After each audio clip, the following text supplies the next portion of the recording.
Oameni buni, scot la vânzare un studio absolut cochet. Vă salut, domnul Cornel. Pe mine mă interesează cum s-a determinat gradul de cochețime al acestei proprietăți.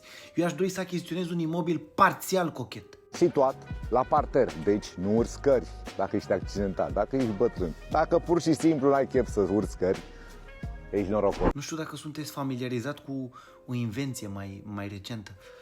Liftul. Acesta este apartamentul cu 2 camere tip studio. Păi și frizura lui Trăistariu este tip miel, dar tot capul lui e. Mama, e tăia castraveți, dar nu strigam pe-n curte, e doar mâini de foarfece. Și Meduză, dacă avea un singur șarpe pe cap, nu te mai împietrează, de maximum pietricele la rinichi. După cum puteți observa, avem riflaje, totul e făcut cu bun gust și foarte, foarte smart. Este cu bun gust și smart, dar l-am văzut eu adineauri cum rodea riflajele și după le-a dus la concursul Canguru. Livingul are 16,5 metri pătrați. Livingul nu are lumină naturală. Pe acest perete avem riflaje iarăși. Mai multe tipuri de riflaje într-o cameră mică nu reprezintă tocmai o alegere ideală. Cum să explic eu ca să aibă sens? Ai văzut Iugoslavia? Aici o canapea și făcută o zonă de relaxare, cinema zone. Cinema Zone.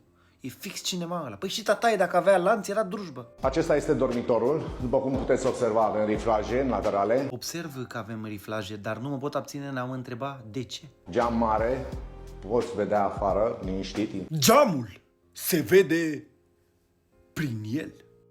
Și dacă vrei să te schimbi, Domnul Cornel, sunteți la jobul de zi. Domnul Cornel. acest dormitor drăguț are 10,4 metri pătrați. Sub legea locuinței, suprafața dormitorului.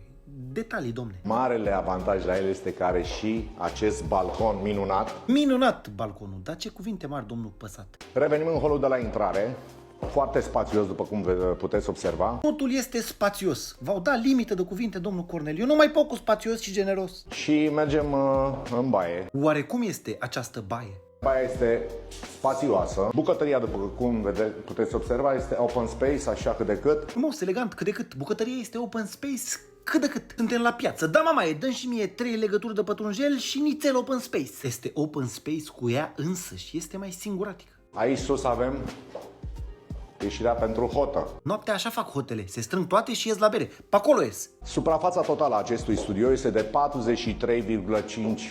metri pătrați. Este, vă spun, o bijuterie de studio. Ok.